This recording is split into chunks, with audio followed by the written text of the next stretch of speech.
Last class तक, last class में क्या पढ़ा था हम लोग? नॉइज तक हो गया था ना। नेक्स्ट टॉपिक जो है वो है loading effect. Okay, loading effect को हम लोग को समझना है कि है ये क्या।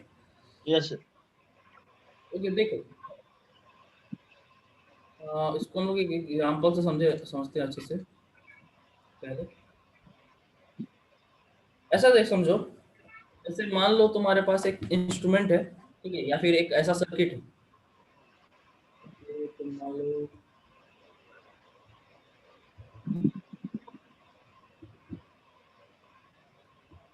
इस तरह से एक तुम्हारे पास सर्किट है। इस सर्किट में एक मान लो यहाँ पे वोल्टेज सोर्स है, डीसी वोल्टेज सोर्स है, 100 वोल्ट है मान लो। ओके, अब इसमें क्या हुआ, यहाँ पे एक रेसिस्टेंस लगा हुआ है, मान लो 5 मेगा ओम।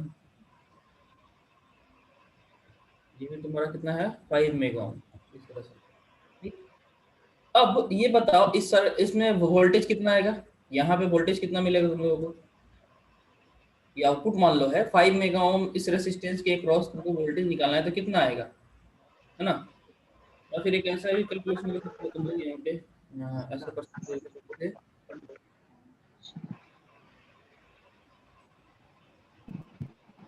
यहाँ पे मान लो तुम ले लेते हो 8 मेगा ओम, यहाँ पे लेते हो 2 मेगा ओम। अब बताओ यस यहाँ पे वोल्टेज कितना आएगा, ये वी नॉट जो होगा ना यहाँ पे 2 मेगा ओम के अक्रॉस कितना वोल्टेज आएगा, बता पाओगे? ठीक है, तो ये सर 1 मेगा इक्वल टू कितना होता है?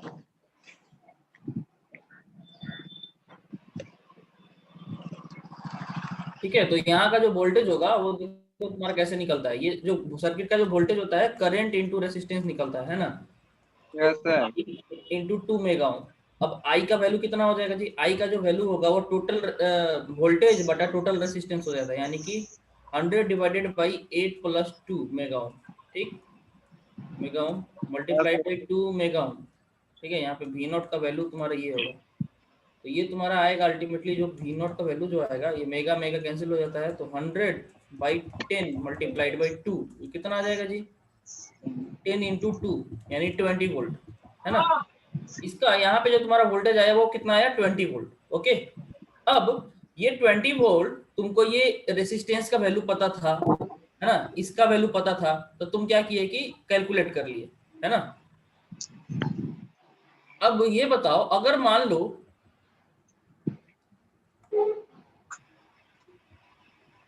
लो कि सर्किट थोड़ा ज्यादा कॉम्प्लिकेटेड रहता है ना, और बस तुमको ये जो यहाँ का जो वोल्टेज है वो तुमको एक वोल्ट मीटर से मेजर करना है। तुम लोग जानते हो कि वोल्टेज का मेजरमेंट हम लोग वोल्ट मीटर से करते हैं, तो तुमको एक इसका मेजरमेंट कैसे करते हैं, वोल्ट मीटर से करते हैं। तो क्या करते जी, तुम एक वोल्ट मीटर लेते, है ना, एक वोल्ट मीटर लेते, ठीक है, और वोल्ट मीटर को मान लो यहाँ से लेके ऐसे, उसका 2 वायर रहता है, उसमें ले जाके इसको वोल्ट मीटर को ऐसे कनेक्ट कर देते, ठीक है ना।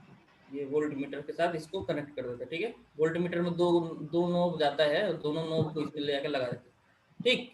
तो ये जो इस तरह से रिप्रेजेंटेशन है ना, ऐसे हम लोग सर्किट में दिखाते नहीं, हम लोग क्या करते हैं सर्किट में इसको वोल्ट मीटर को ऐसे दिखाते हैं, यहाँ से एक पॉइंट पैरेलली दिखा देते हैं इसको, यहाँ से एक, और ये, ठीक है, यहाँ पे एक ये कनेक्टेड हो गया वोल्ट मीटर, ठीक है। ये तुम्हारा क्या है, वोल्ट मीटर है। ये वोल्ट मीटर इसके क्रॉस कनेक्ट कर दिए गए, है ना। तो वोल्ट मीटर को जिसका वोल्टेज मेजरमेंट करना है ना, उसके पैरेलल में कनेक्ट किया जाता है, ठीक। यहाँ पे हम पैरेलल में कनेक्ट कर लिए।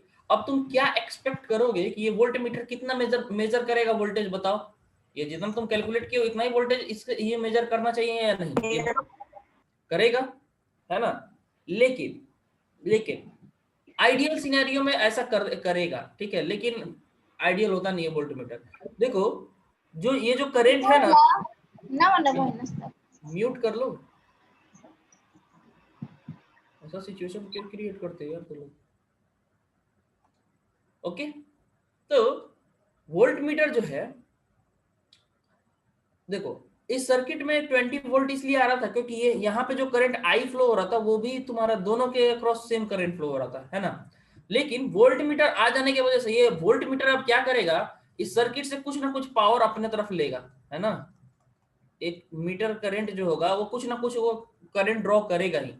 पावर मतलब या वोल्टेज तो ऑलरेडी है, तब तो कुछ ना कुछ ये पावर इस सर्किट से ड्रॉ करेगा, यानी कि इस टोटल करंट आई का कुछ हिस्सा इधर चला जाएगा।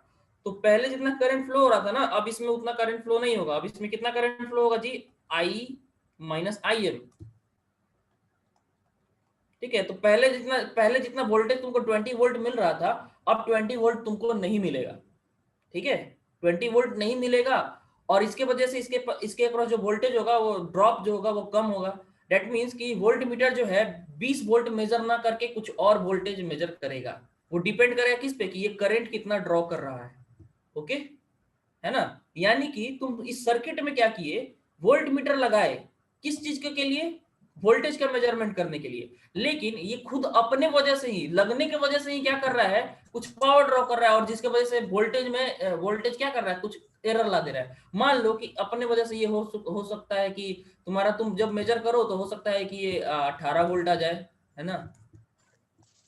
18 वोल्ट आ जाए, हो सकता है कि 19 वोल्ट आए, है ना? लेकिन कुछ ना कुछ कम आएगा। ओके, तो ये किस वजह से हुआ जी? वोल्ट मीटर इस सर्किट में अलग से तुम लगाए मेजर करने के लिए। तुम क्या किए, इसको वोल्ट मीटर लगाए मेजर करने के लिए, मेजरिंग पर्पज से लगाया है, यानी कि इसको कहते हैं लोड किए। तो इसके साथ तुम लोड के साथ पैरेलल में लगाए ना, तो लोडिंग, इसी को लोडिंग इफेक्ट कहते हैं। तो मेजर करने के लिए लगाए, लेकिन वो क्या किया, अपने लोडिंग की वजह से अपना इंटरनल रेसिस्टेंस होता है, उसके करंट ड्रॉ जो करता है, उसके वजह से क्या किया, वोल्टेज का मेजरमेंट में एक एरर ला दिया। ठीक है, इसी को कहते हैं लोडिंग एरर। ओके, अब इसका डेफिनेशन देख लो, फिर हम लोग एक क्लियर एग्जांपल देखेंगे। ये तो एक सिंपल था, फिर एक क्लियर एग्जांपल हम लोग देखेंगे।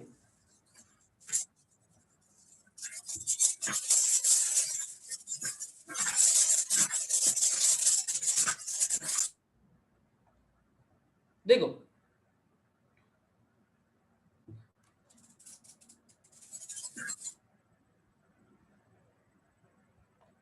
the incapability of system to faithfully measure input signal in undistorted form is called a loading effect. This results in loading error।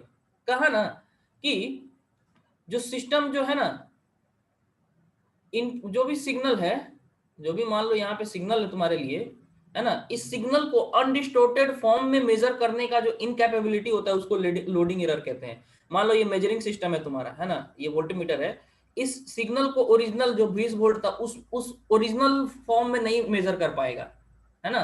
क्यों? कुछ ना कुछ एरर आ जाएगा। क्यों? क्योंकि इसके वजह से कुछ ना कुछ एरर आ जा रहा है, ये खुद सर्किट से कुछ करंट ड्रॉ करने लग रहा है। ठीक, तो इसी इनकैपेबिलिटी को हम लोग लोडिंग एरर कहते हैं। ठीक है, अब यहाँ पे देखो, in the incapability of system to faithfully measure input signal in undistorted form is called loading effect. This result in loading error। अब देखो, under ideal condition, देखो आइडियल सिनेरियो में क्या होता है, an element used for signaling, sensing, conditioning, transmission and detection should not change or distort the original signal। देखो यहाँ पे ओरिजिनल सिग्नल, यहाँ पे इसके थ्रू कितना जा रहा था, ये करंट आई जा रहा था। अब ये जो तुम वोल्ट मीटर लगा दी, इसकी वजह से इसमें करंट कितना हो गया, आई माइनस आई एम। तो कहीं ना कहीं ये सिग्नल को तो डिस्टर्ब कर रहा है ना जी, और उसी की वजह से वोल्टेज तुम्हारा क्या हो गया है, चेंज हो गया है। ठीक, तो आइडियल सिनेरियो में तुम्हारा ऐसा नहीं होना चाहिए, मतलब कोई डिस्टर्बमेंट नहीं होना चाहिए।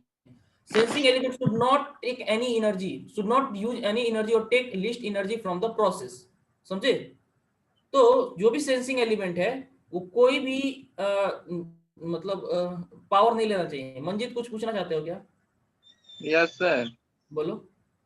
यहाँ पे अनडिस्टोर्टेड का मतलब क्या है सर? अनडिस्टोर्टेड का मतलब है, देखो या पहले तुम्हारा जो करंट कितना जा रहा था ये बताओ। डिस्टोर्शन का मतलब होता है एनी डिस्टरबेंस, एक तरीके से समझ लो, समझे? पहले तुम्हारा करंट का वैल्यू कितना था, आई, आई था ना जी यहाँ पे। लेकिन यस सर। अब जो है I minus I M current flow होगा कि नहीं इसी के थ्रू, बताओ।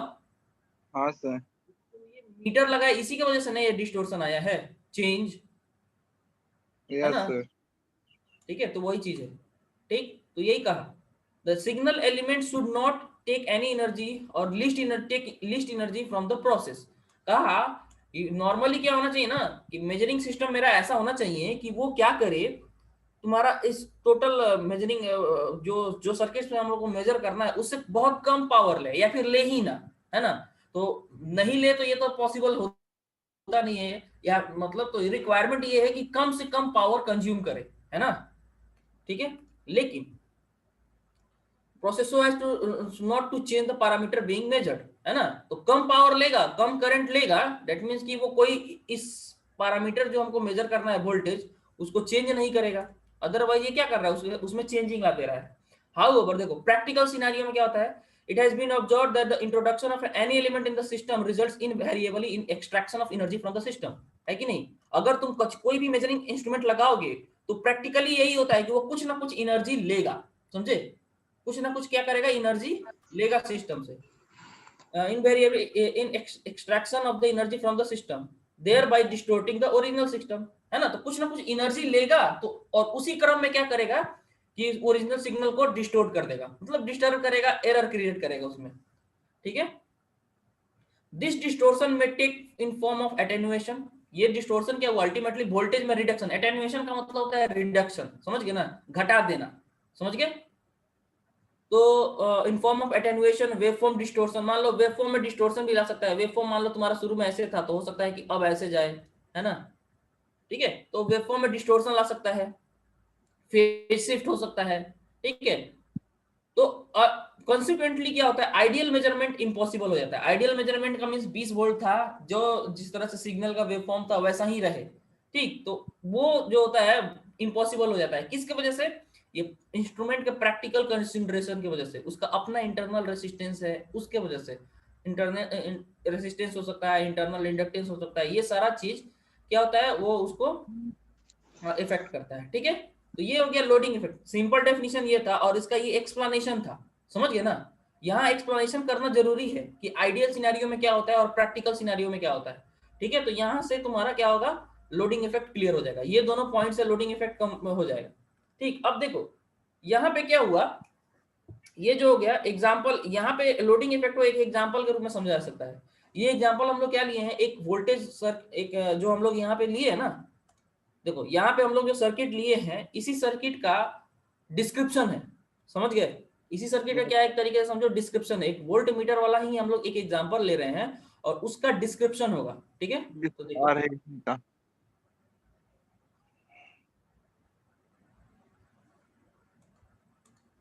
देखो sometimes loading effect occur due to connection of measuring instrument in an improper way। देखो ऐसा क्या होता है, जैसे मान लो वोल्ट मीटर को क्या किया गया है, parallel with in parallel with parallel of a very high resistance, ठीक है। Due to the high resistance of voltmeter itself the circuit current changes, this is loading effect of the voltmeter when they are connected in parallel with a very high resistance। देखो क्या कहा गया है,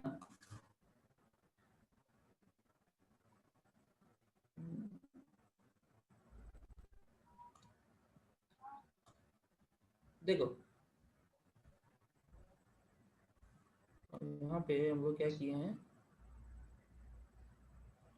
ये सारा example वो omit कर देते हैं, मेरे पास अल्टीमेटली ये एग्जांपल होना चाहिए।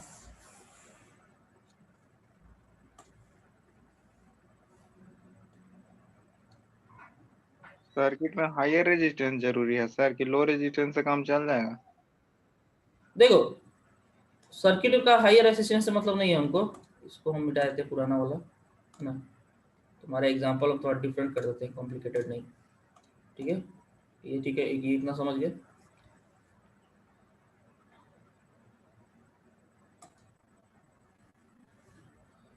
ठीक, ये एग्जांपल तुम लोग दिए देखे ना, यहाँ पे देखो ये जो रेसिस्टेंस है उसका रेसिस्टेंस का रेंज क्या है जी, 2 मेगा ओम, है ना, ठीक। अब मान लो ये वोल्ट मीटर का कुछ अपना रेसिस्टेंस होगा, ठीक है। अगर उस वोल्ट मीटर के रेसिस्टेंस को हम लोग कंसीडर करें तो तुम्हारा जो सर्किट बनेगा वो ऐसे हो जाएगा।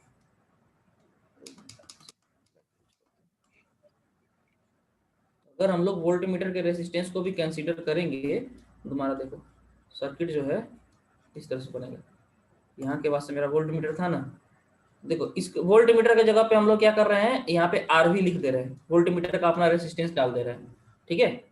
तो अब देखो क्या होगा, यहाँ पे पहले करंट आई जा रहा था ना, अब तुम्हारा ये करंट जो है टोटल सिनेरियो चेंज हो जाएगा। अब देखो अब क्या होगा, मान लेते हैं कि इस रेसिस्टेंस का जो अपना रेसिस्टेंस है, ठीक, ये मान लीजिए 2 ओम, ठीक है। यहाँ पे 2 ओम पहले से इसका था, ठीक है। चलो एक काम करते हैं, इसको 4 ओम मान लेते हैं, है ना। 4 ओम भी मानेंगे तब भी तुम्हारा बहुत ही एरर आएगा। ठीक है, इसको क्या किया हम लोग, इसका मान लिया कि ये है 4 मेगा ओम। ठीक, ये 2 मेगा ओम था, यहाँ 8 मेगा ओम था, और तुम क्या किया यहाँ पे 4 मेगा ओम का ले लिए। अब ये बताओ 2 मेगा ओम और 4 मेगा ओम का पैरेलल कनेक्शन कितना होगा बताओ। इन दोनों को जो पैरेलल में कनेक्ट करेंगे तो कितना आ जाएगा। तुम जानते हो व्हेन टू 6 होगा सर। कनेक्टेड इन पैरेलल, नहीं गलत है, इन 5/8 सर। तुम्हारा आर इक्विवेलेंट जो होता है वो होता है R1 multiplied by R2 divided by R1 R plus R2, और 1 बाई आर इक्विवेलेंट ऐसे दिया जाता है 1 by R1 plus 1 by R2।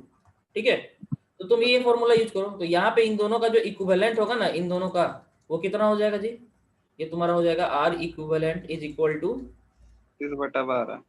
ये तुम्हारा हो जाएगा देखो 4 गुने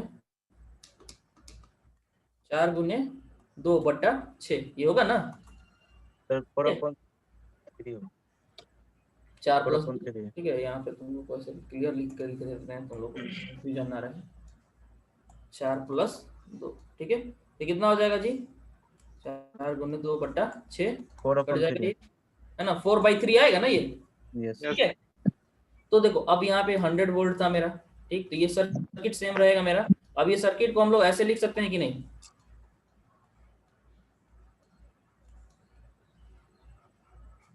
इस दोनों रेसिस्टेंस की जगह पे हम एक रेसिस्टेंस लिख सकते हैं, उसका वैल्यू क्या देंगे 4/3 मेगा ओम, है ना, ये मेगा ओम रहेगा, सब मेगा में था, ये 8 मेगा ओम था। ठीक है, अब तुम कैलकुलेशन करोगे ना, तो अब टोटल रेसिस्टेंस कितना हो गया इस सर्किट में।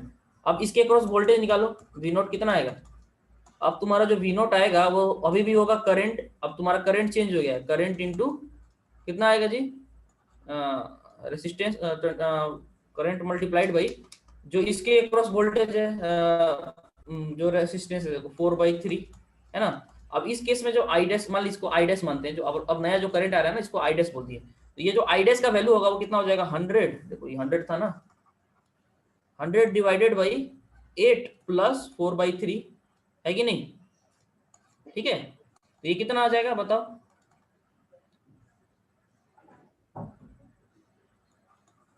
हंड्रेड डिवाइडेड बाई कितना कर दोगे,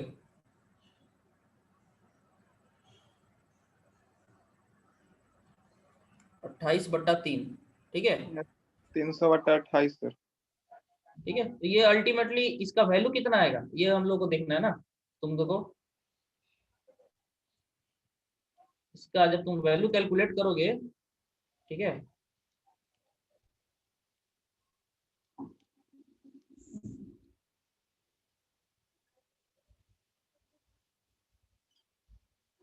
देखो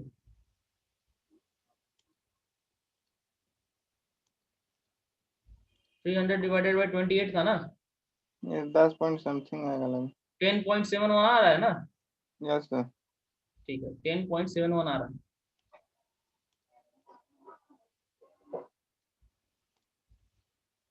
तो तुम्हारा अब देखो, अब तुमको कितना जमीन आसमान का 10.7 वोल्टेज कितना आ गया जी,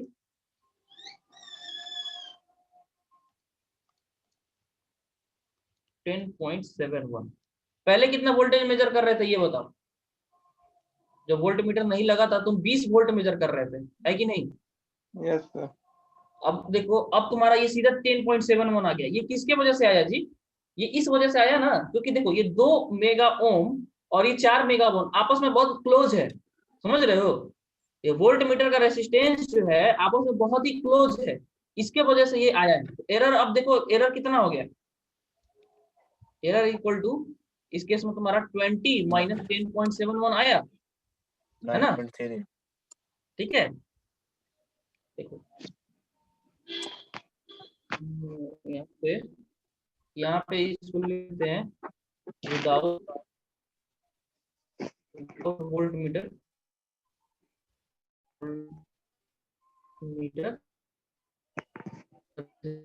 आपका आवाज कट रहा है सर। आवाज नहीं कट रहा होगा, अभी हम ज्यादा कुछ बोल नहीं रहे हैं। ओके ओके, कट भी रहा होगा। इंटरनेट अनस्टेबल दिखा रहा है, ठीक है, विदाउट वोल्ट मीटर रेसिस्टेंस। ठीक, इसको हम लोग क्या समझ लिए, यहाँ पे तुम नोट करके इसको नोट में डाल देना ना, ये जो पॉइंट है इसको नोट में करके डाल देना।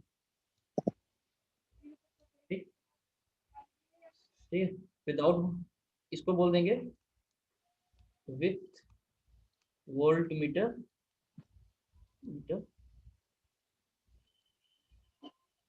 रेसिस्टेंस, है ना। दैट इज, ऊपर वाला जो है ideal condition.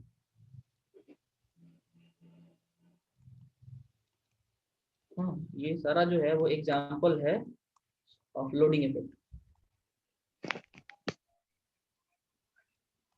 Effect due to practical voltmeter.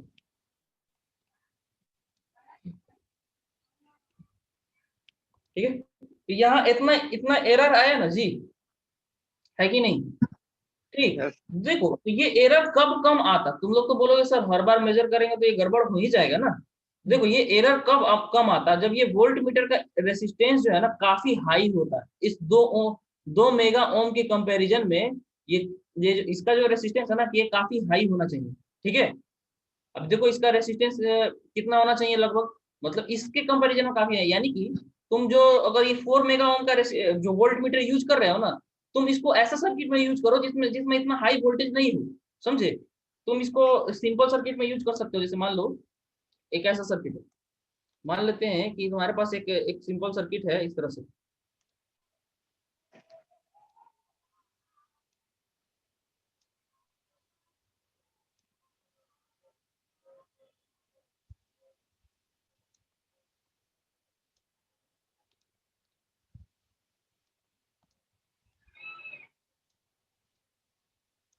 ठीक है। ये मान लो तुम्हारा सर्किट है जिसमें यहाँ पे जो रेसिस्टेंस का जो रेंज है ना, देखो ये ओम में लगा हुआ है। ठीक है, देख रहे हो ये 8 ओम है, ये 2 ओम है, समझ गए। और यहाँ पे अभी भी 100 वोल्ट है। ठीक है, अभी भी ये क्या है 100 वोल्ट है। अब देखो यहाँ का अभी भी तुम वोल्टेज अगर देखोगे ना V0, तो ये अभी भी तुमको कितना आएगा, सेम आएगा, ये 20 वोल्ट आएगा। ठीक है, इसको जब तुम कैलकुलेट करोगे, ठीक, यहाँ पे जो V2 ओम के क्रॉस अगर अभी करोगे ना तो कितना आ जाएगा, सेम कैलकुलेशन रहेगा, 8 + 2 मल्टीप्लाइड बाई 2, ये तुम्हारा कितना आ जाएगा 20 वोल्ट। ठीक, without volt meter, with volt meter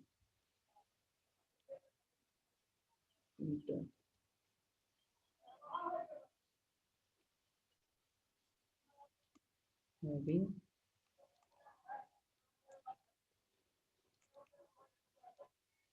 resistance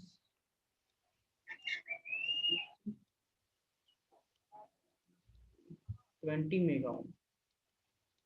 ठीक है, मच ग्रेटर देन 2 मेगा ओम, है ना। मान लिए कि तुम वोल्ट मीटर एक लिए हो, इसका रेसिस्टेंस जो है 20 मेगा ओम। ठीक है, ये 2 ओम से बहुत ज्यादा है। ठीक है, तो यहाँ देखो अब क्या होगा, ये सेम सर्किट,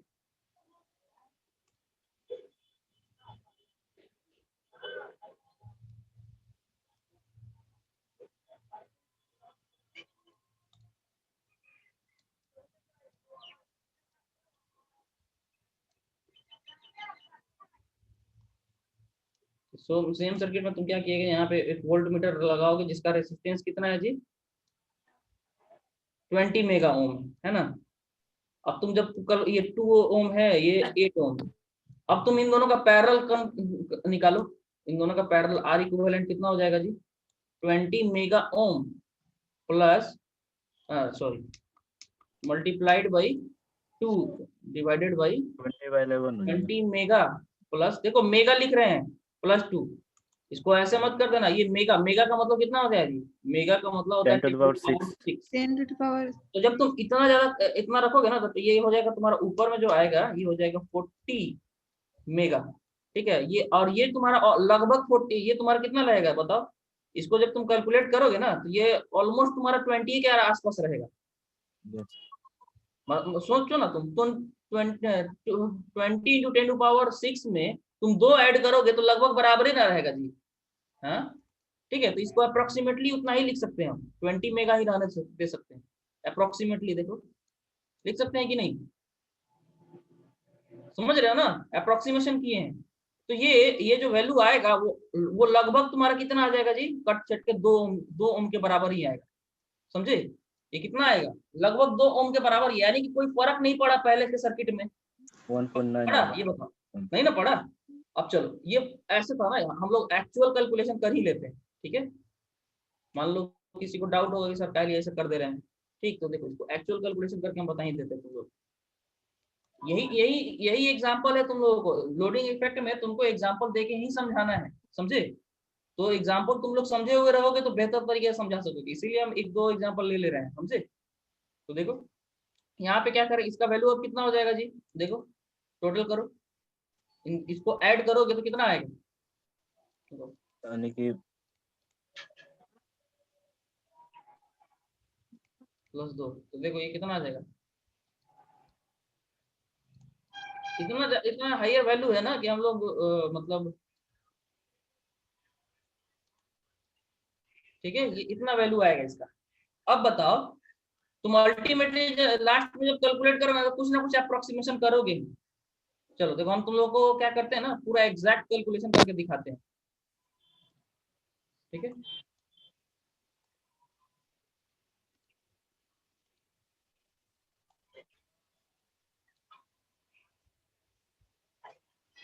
तो देखो अब यहाँ देखो ये 40 मेगा ओम है ना, 40 इंटू 10⁻6, ठीक है, डिवाइडेड बाई कितना करेंगे जी, देखो डिवाइडेड बाई 2,0,0,0 कितना टोटल 60 के बाद से 2 है ना, 50, हाँ सर, है ना, ऐसे रहेगा ये। ठीक है, इसका वैल्यू देखो 1.999 आया ना, ठीक है, ये कितना आया, ये तुम्हारा जो आया है 1.99, ऐसे इतना जब आ रहा है, जो इतना देख रहे हो 2 आ गया। एक्यूरेट है, समझ रहे हो, ये 5-6 डिजिट, ये 9 ये 9 इतना जा रहा है, तो इसको अप्रोक्सीमेटली तुम 2 लिख ही सकते हो। ठीक है, ओके सर। ठीक है, तो इसलिए इसलिए इसमें जो करंट जो आएगा ना वो भी बहुत कम ड्रॉ करेगा ये सर्किट। तो अल्टीमेटली जो तुम्हारा टोटल रेसिस्टेंस होगा वो क्या हो जाएगा, ये सर्किट को तुम ऐसे रिप्रेजेंट कर सकते हो, 8 डिवाइडेड बाई ये 2 मेगा ओम लिखोगे ना, ठीक है, तो अभी भी लिखोगे तो यानी कि जो तुम पहले जो वोल्टेज मेजर कर रहे थे वो अप्रोक्सीमेटली सेम होगा, है कि नहीं। अभी भी न्यू वोल्टेज कितना आ जाएगा, V0 बराबर तुम्हारा कितना आएगा, 20 वोल्ट आएगा कि नहीं, बोलो। Yes sir.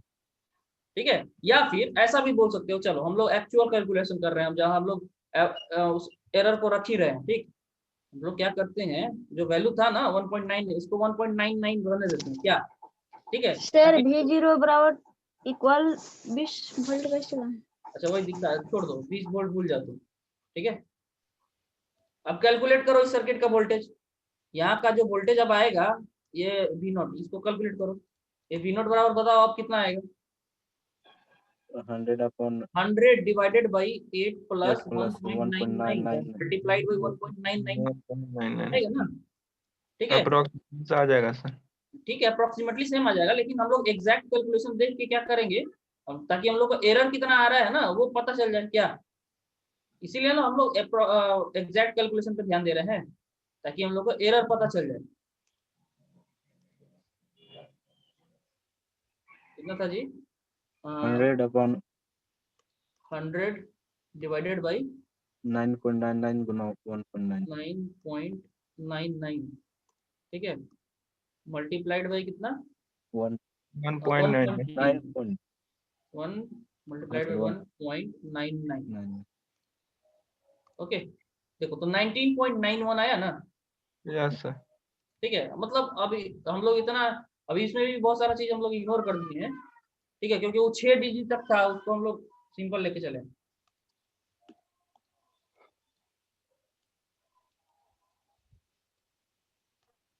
1.99, इसको 1.92 ले सकते हैं। इसको हम लोग क्या बोल देंगे जी? अप्रोक्सीमेट 20 है। 1.992 नहीं 1.92 आ रहा था ना, है ना? नहीं सर 19 पॉइंट आ रहा था। 19 point। Sorry 19 sir, 19.9। 1 सर। ठीक है, वो अप्रोक्सीमेटली हुआ तो कोई दिक्कत ये 1 था, इसके बाद 9 था, तो हम इसको लिख सकते हैं इस तरह से, ठीक है। नहीं। हालांकि इसमें वो नहीं लिखे थे ताकि देखो, तो तुमको ये अल्टीमेटली देखो, तो ये अब सही चीज है। अब यहाँ पे तुम लोग को अंदाजा हो जाएगा,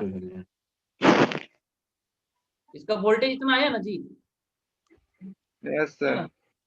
तो ये देखो यहाँ पे एरर बहुत कम है कि नहीं, बताओ। Yes sir.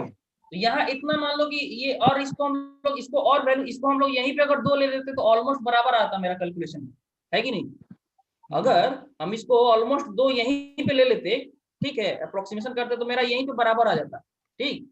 लेकिन फिर भी ये बहुत एक्यूरेट है, ठीक है, इतना से मेरा काम चल जाएगा, ठीक। इतना का हम लोग अप्रोक्सीमेशन लगभग समझेंगे ना कि 20 वोल्ट है। लेकिन यहाँ पे जो हम लोग किए इससे पहले वाला, इसमें तो इश्यू था जी, क्या इस वाले में तो सीधा आधा लगभग आ गया था, है कि नहीं? सर रिप्रेजेंटेशन थोड़ा, कौन सा रिप्रेजेंटेशन? सर वीडियो थोड़ा रोटेट दिख रहा है। नहीं सर वीडियो तो ठीक है क्लियर हो सर। जाएगा, क्लियर हो जाएगा। कभी नेटवर्क प्रॉब्लम होगा सर। होता है, कभी कभी किसी किसी का स्लो हो जाता है, ठीक है। तो अब तुम लोगों को देखो, अब देखो हम लोग क्या, हम एग्जांपल में तुमको क्या बताए हैं वो अब समझ लो अच्छे से, ओके। हम लोग क्या किए, वोल्ट मीटर कनेक्ट किए। सबसे पहले क्या किए, वोल्ट मीटर देख रहे हैं, तो ये वोल्ट मीटर जो शुरुआत में था, इसको हम लोग कुछ नहीं लिए, है ना, इसको शुरुआत में आइडियल, इसका समझे कि हम लोग वोल्ट मीटर कंसीडर नहीं किए हैं, ठीक है। पैरेलल में कनेक्ट करें सर। देखो इस केस में जो पहला केस जो था ना, इसको हम लोग बोलते हैं केस 1। वोल्टमीटर को पैरेलल केस 1, है ना। केस 1 क्या है,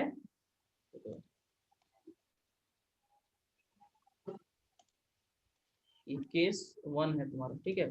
इसमें तुम्हारा क्या है, वोल्ट मीटर, वोल्ट मीटर जो है, meter resistance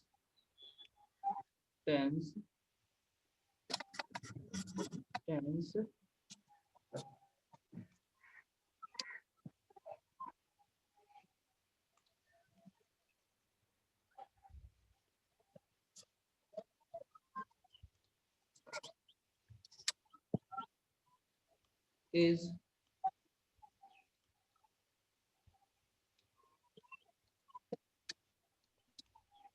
to load resistance।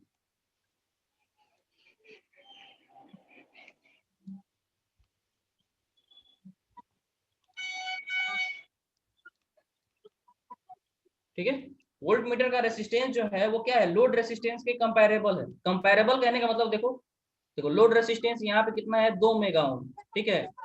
और वोल्ट मीटर का रेसिस्टेंस जो है यहाँ पे वो कितना है, 4 मेगा ओम, समझे। तो ये 4 मेगा ओम 2 मेगा ओम के कंपैरेबल है कि नहीं, दोनों आसपास है कि नहीं, बोलो, है कि नहीं? हाय। तो ये कंपैरेबल जब है तब जाके एरर तुम्हारा कितना आ रहा है, इन दिस केस एरर कितना है जी, एरर तुम्हारा है 20 माइनस 10.71, है ना। ये कितना आ जाएगा? बोलो 19.229 9 पॉइंट आएगा ना, समथिंग 9.29, है ना। यस। ठीक है, तो इतना वोल्ट का एरर आया, ये तो बहुत ह्यूज एरर है ना। ऐसा में होगा तो पूरा तुम्हारा मेजरमेंट भी गड़बड़ हो जाएगा, तो ये सिनेरियो यूज नहीं करते। यानी कि सर्किट में कितना ओम का रेसिस्टेंस है ना, उसके उसके हिसाब से हम लोग वोल्ट मीटर का सिलेक्शन करते हैं, है ना। अगर मान लो कि सर्किट में रेसिस्टेंस जो है वोल्ट मीटर के रेसिस्टेंस के लगभग बराबर है, तो हम वो वोल्ट मीटर वहां यूज नहीं करेंगे। उससे हाईयर रेसिस्टेंस का अगर वोल्ट मीटर अवेलेबल है तब यूज करेंगे, समझ गए ना। Yes sir. तो यह तो इस सिलेक्शन में भी लोग गड़बड़ कर देते हैं, है ना। तो तुमको सेलेक्ट ऐसा ही करना है, तुमको पता है कि मेरा वोल्ट मीटर का रेसिस्टेंस ऐसा है, वो पता रहता है, मीटर का रेसिस्टेंस इतना है, ये सब वो पता रहता है, और तुमको सर्किट का रेसिस्टेंस किस रेंज में है ये भी पता होना चाहिए। जैसे इस सर्किट का रेसिस्टेंस कितना था, ये इसको केस यहाँ पे लिखते हैं, है ना, ये केस 2 है, ठीक है। केस 2 क्या है, with voltmeter having internal resistance 20 mega ohm much greater than 2, है ना, समझ गए ना।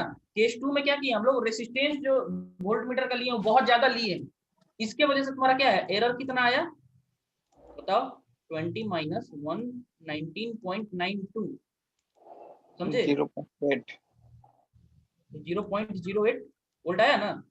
इतना तो मेरे लिए बहुत अच्छा है ना जी, इतना एरर अगर आता है तो सही है मेरा मेजरमेंट, समझ गए ना। इसीलिए तो वोल्ट मीटर का सिलेक्शन पे भी डिपेंड करता है। लेकिन समहाउ अभी भी देखो तो ये इतना वोल्ट का एरर तो नहीं ला रहा है ना, तो ये एरर किसके वजह से है, ये लोडिंग एरर, ये अभी भी लोडिंग एरर कहलाएगा, ठीक है। लेकिन इस केस में जो लोडिंग एरर है काम चलाने लायक है, लेकिन अगर तुम इसी को अगर तुम इतना इस केस में कर दोगे तो ये मतलब पर्पस ही नहीं है इसका। इसको अगर हम लोग यूज कर लेंगे तो पूरा का पूरा मेजरमेंट ही मेरा गड़बड़ा जाए, समझ गए ना। तो टारगेट यही रहता है कि हम लोडिंग एरर को जितना, लोडिंग एरर कुछ ना कुछ होगा ही, समझे, लेकिन हमारा टारगेट ये रहता है कि हम उसको मिनिमम रख सके, समझ गए। तो इसके लिए क्या है कि आपको वोल्टमीटर का सिलेक्शन ढंग से करना है, आपको इस तरह से सर्किट करना है ताकि दोनों का मतलब कंपैरिजन में बहुत कम हो एक का दूसरे के रिस्पेक्ट में, समझ गए ना, समझ गए। तो ये वोल्ट मीटर का एग्जांपल था। इसी तरह आमीटर में भी आता है, पावर मेजरमेंट में भी आता है, सब तरह के इंस्ट्रूमेंट में ये केस आता है, समझ गए ना। तो एक सिंपल से इसी एग्जांपल से हम लोग एक्सप्लेन कर सकते हैं, और इसका डिस्क्रिप्शन लिखा भी हुआ है, समझ गए। देखो यहाँ पे देखो, ये यहाँ से यहाँ पॉइंट समझ लो। Suppose a volt meter is connected in parallel of a very high resistance, समझ गए। हम लोग कौन सा एग्जांपल लिए थे, देखो हम लोग जो एग्जांपल लिखे थे उसी को लिख देते हैं, है ना। यहाँ पे देखो एग्जांपल क्या था सर, वोल्ट मीटर को ऑलवेज पैरेलल में नहीं कनेक्ट किया जाता है। हाँ, पैरेलल में ही तो हम लोग अभी कनेक्ट किए थे, सीरीज में तो नहीं हो सकता है ना सीरीज में नहीं होगा। सीरीज में आमीटर ओम होता है ना। आमीटर आ जाएगा। हाँ, सीरीज में आप करंट के मेजरमेंट के लिए किया था। देखो suppose a voltmeter is connected in parallel with a very high resistance, है ना। जैसे मान लेते हैं 2 मेगा ओम, वेरी हाई रेजिस्टेंस है ना, इसके साथ हम लोग क्या किए हैं, कनेक्ट किए गए हैं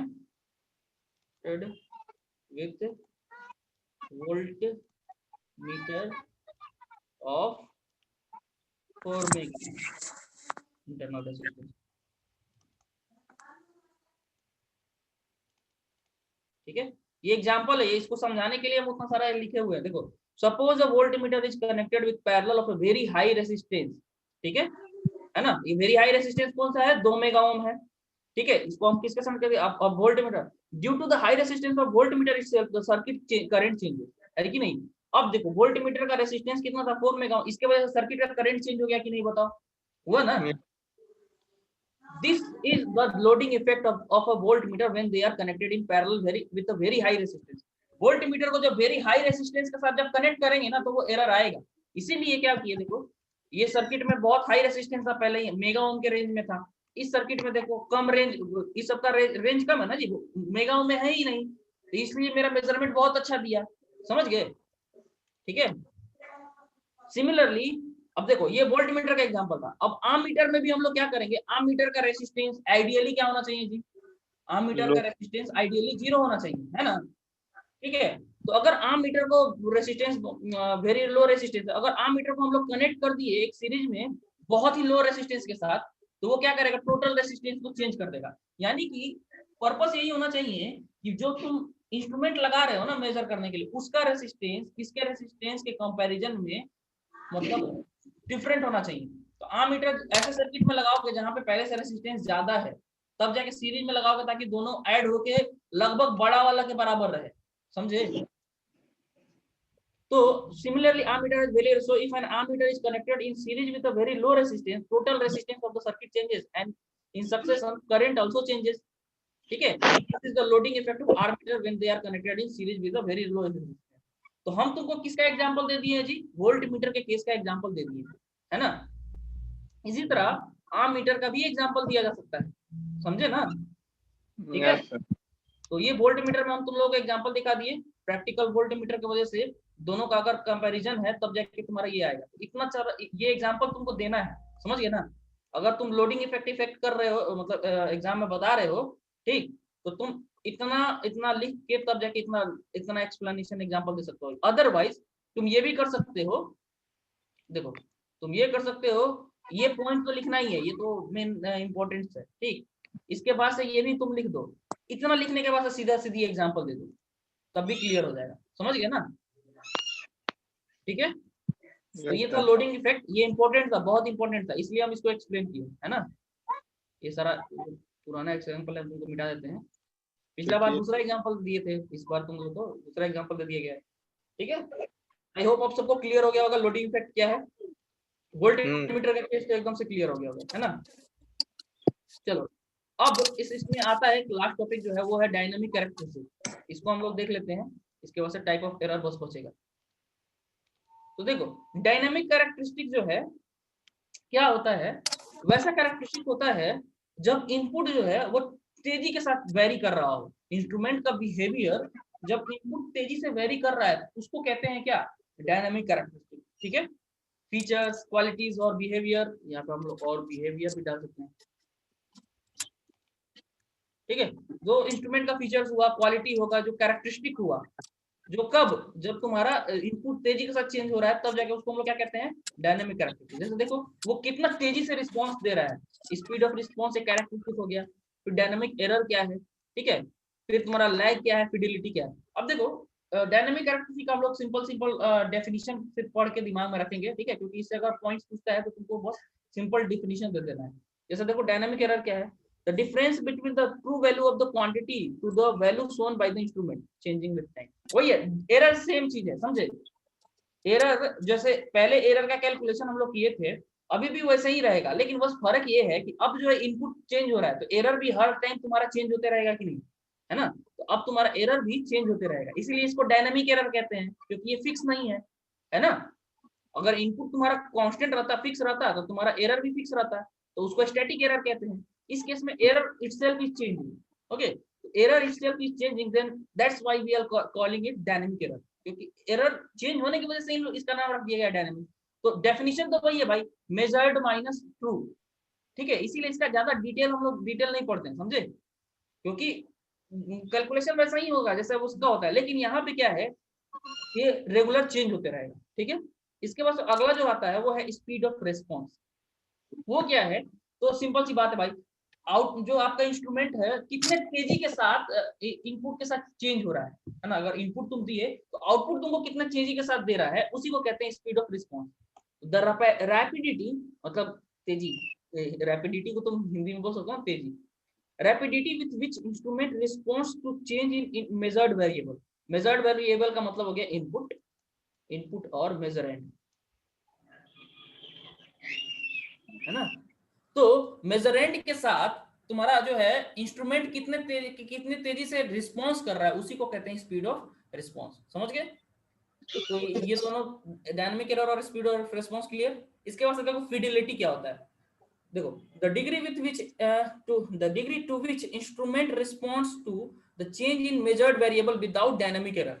बिना डायनामिक एरर के अगर तुम्हारा क्या हो रहा है, तुम्हारा अगर मान लो एरर कम है तो कहेंगे कि इसका फिडिलिटी बहुत अच्छा है, सिंपल सी बात है ना? ठीक है, ऐसा समझो उसमें एक्यूरेसी होता था कि नहीं, वो जो हम लोग देखते थे उसी तरह से ये है, ठीक है ना? तो अगर तुम्हारा एरर कम दे रहा है, हम लोग डायनामिक एरर कम है तो कहेंगे कि इसका फिडिलिटी बहुत ही अच्छा है, ठीक है? लैग क्या है जी, लैग देखो मान लो कि इंस्ट्रूमेंट तुम्हारा तेजी से नहीं आ रहा है, तुम्हारा तेजी से रिस्पांस नहीं कर रहा है, तो कुछ ना कुछ देर बाद आउटपुट दे रहा है। तुम आउटपुट इनपुट जब दिए उसके कुछ समय बाद जो है आउटपुट देना शुरू किया, तो तुम क्या समझोगे कि इनपुट और आउटपुट में कुछ लैग है, ठीक है? तो तुम उसी को हम लोग डिले कहते हैं। तो जो डिले हुआ उसी को हम लोग क्या कहेंगे, लैग, ठीक है? देखो इसको लैग को ना थोड़ा सा ऐसे करके एक्सप्लेन करने की कोशिश किए थे लास्ट टाइम। देखो जैसे मान लो तुम वोल्टेज मेजर कर रहे हो, ठीक है? तुम क्या कर रहे हो, वोल्टेज मेजर कर रहे हो, और तुम क्या किए, ये इनपुट जो है ना ब्लू वाला लाइन, ये तुम इस टाइम पे दिए, शुरुआत में क्या किए, देखो ये 0 टाइम से तुम यहाँ पे ये देना शुरू कर दिए, ये इनपुट दे दिए। इनपुट तुम्हारा इस तरह से वेरी कर रहा है, ठीक, फिक्स नहीं है, इनपुट इस तरह से वेरी कर रहा है। अब तुम जब मेजर किए ना तो वो कुछ समय बाद तुमको मेजर करना शुरू किया, समझे? तो ये इतना देर के बाद आना शुरू किया ना जी, तो ये अल्टीमेटली डिले इतना दिया कि नहीं, बताओ? इसी को कहते हैं लैग, समझ गए? ये जो है इतना का लैग दिया तब जाके ना, हर एक का देखो, हर एक पॉइंट पे इतना का लैग अवेलेबल है कि नहीं? तुम इनपुट का वैल्यू इतना चल जाएगा तो आउटपुट उतने समय बाद तुमको मिलेगा, समझ गए? तो उसी को लैग कहते हैं, ठीक है? तो डायनामिक कैरेक्टरिस्टिक ये है, इसका हम लोग डायनामिक कैरेक्टरिस्टिक पे ज्यादा डिटेल नहीं जाएंगे, है ना? इसीलिए डायनामिक कैरेक्टरिस्टिक को इतना ही शॉर्ट में करके निपटा दिए, ठीक है? तो तुम्हारा static characteristic dynamic characteristic complete हो गया। इसमें एक टॉपिक बचा है, वो है टाइप्स ऑफ एरर। ओके, क्या बचा है? Types of error. ओके, तो देखो टाइप्स ऑफ एरर का क्लास हम लोग कल लेंगे, है ना? आज जो है लोडिंग एरर और डायनामिक कैरेक्टरिस्टिक इतने तक लिमिटेड रखते हैं। कल जो है तुम्हारा यूनिट 1 का ये चीज खत्म हो जाएगा, कैरेक्टरिस्टिक्स, है ना? अब सुनो, तुम लोग लास्ट तक रुक रहे हो स्टूडेंट, तुम लोग तो इसका मतलब तुम लोग है भाई सीरियस स्टूडेंट हो, है कि नहीं? देखो जाने वाले तो आए हैं और सुबह मतलब आके चले गए। ओके, तो कल का क्लास हम लोग यहाँ से कंटिन्यू करेंगे। आज का क्लास हम इतना ही करते हैं, ठीक? अब किसी को डाउट हो तो वो पूछ सकते हो।